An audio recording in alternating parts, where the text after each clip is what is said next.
So you're thinking about painting a fall door hanger. Well, here are some things that you need to consider before you get started.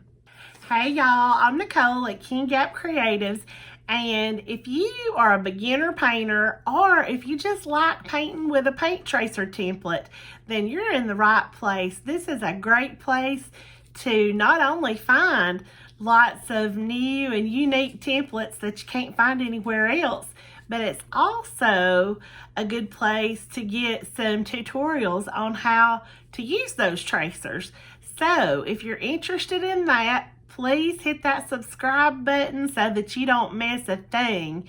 And I'll be on here at least once a week showing you how to do my latest tracer template. In my opinion, the easiest way to paint any door hanger, including a fall door hanger, is to use a tracer template.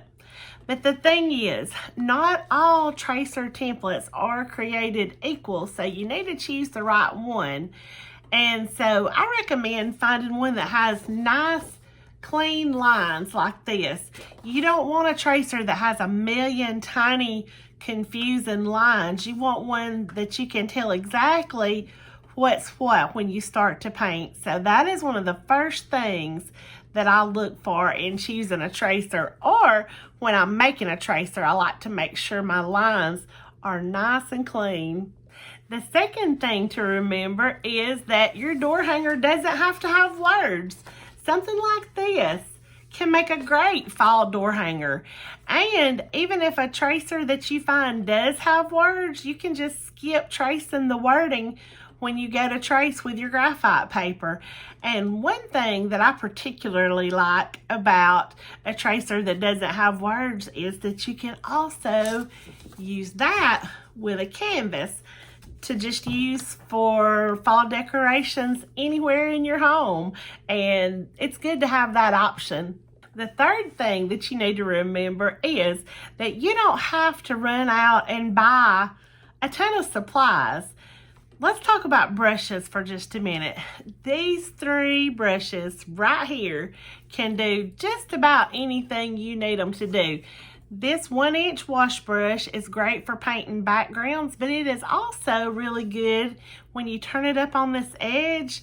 It is really good to get into a lot of little tight places too, especially with a newer brush. This one has kind of seen some wear and tear, but if it's still got a sharp, defined end there, it is great for getting in little nooks and crannies, but not quite as good as this one for getting in the little nooks and crannies. This one is a little 1/4 inch flat brush, and it does great for getting in the tiny places. So that's a good one to have too. And this little round liner brush, it's good for outlining. Sometimes I also use paint pens for outlining, but this one works for outlining and getting in the little bitty places like the centers of flowers and things like that. You can also get you just a set of brushes. I have even found a brush set recently at Dollar Tree that I really liked, but I have found packs of brushes at Walmart, at Hobby Lobby, Michael's, lots of different places that give you a good variety of brushes. So you can find the one that best suits how you feel. You know, I might feel comfortable painting with this 1-inch brush, but you might prefer the little 1/4 inch. So you do you paint the way you want to, whatever's most comfortable for you. This is supposed to be enjoyable. So you just pick the brushes that feel the best in your hand and go for it. Number 4, let's talk about how to use the graphite paper when you go to trace your tracer. You always want to make sure that it's shiny side down. Graphite paper has a shiny side and a dull side, and you always want the shiny side down next to the surface of whatever you're tracing on. Whoops. You want it just shiny side down, whether it's a canvas, wood, round, whatever. Shiny side down, because that is where the ink that transfers onto your surface is going to be. So then once you get the shiny side down on your surface like that, then you put your tracer face up on top of that, And I know that sheet's not big enough to catch it all, but you get what I mean.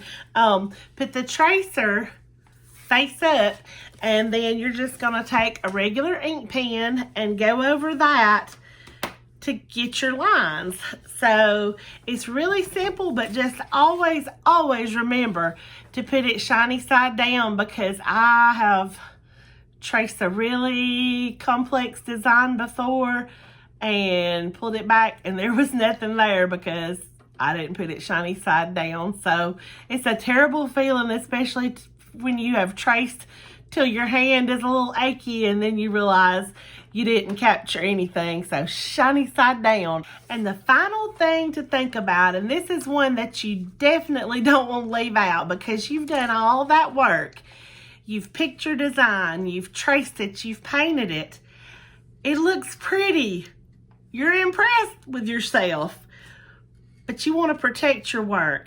So the best way I can think of to do that is to do this Rust-Oleum Painter's Touch Semi-Gloss Clear Protective Spray over it.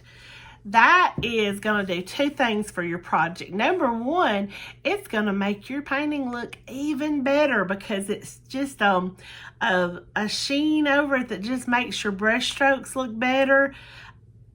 But the main thing is it protects your work.